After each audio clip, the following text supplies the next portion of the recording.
अस्सलाम वालेकुम वरहमतुल्लाहि वबरकातुहू। मोहतरम नाजरीन, मियाँ बीवी के दरमियान कुछ ऐसे मसाइल होते हैं जिनको वो शर्म की वजह से पूछते नहीं हैं, या पूछते नहीं हैं तो वो हराम कारी में मुब्तला हो जाते हैं। तो हमें मसाइल को पूछने में बिल्कुल शर्माना नहीं चाहिए।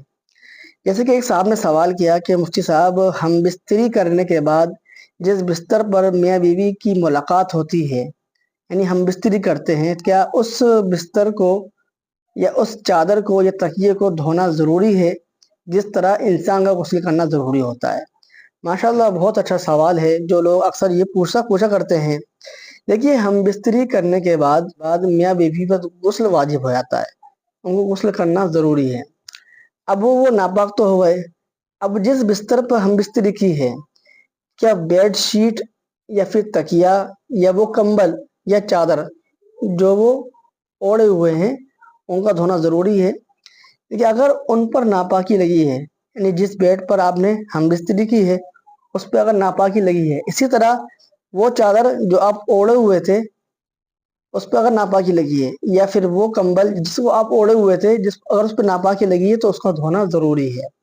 अगर नापाकी नहीं लगी है तो ये चीज़ें नापाक नहीं हैं। ठीक है, हम बिस्तरी करने वाले बेड पर और हम बिस्तरी करने के दरमियान वो चादर जो ओढ़ी हुई है, या वो लिहाफ या वो गद्दा या फिर वो कंबल जो ओढ़ा हुआ है, अगर उन पर नापाकी है, यानी मनी के कतरात उस पर लग गए हैं, तो उनको धोया जाएगा। अगर नहीं लगे हैं तो नापाक नहीं होंगे।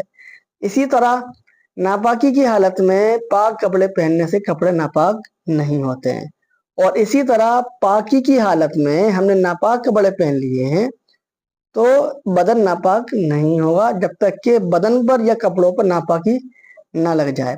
बहुत अहम मसाइल है पाकी नापाकी के, हम सबको ज़रूर सीखना चाहिए, क्योंकि ये ऐसे मसाइल हैं जो हम शर्म की वजह से पूछते नहीं हैं।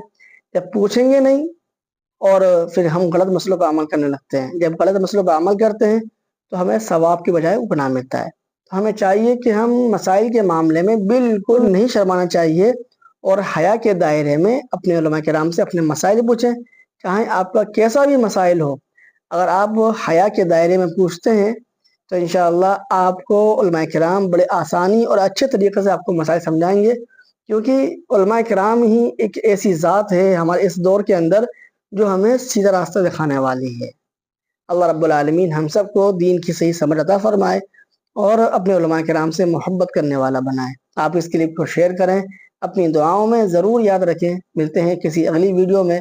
अस्सलामु अलैकुम वरहमतुल्लाहि वबरकातुहू।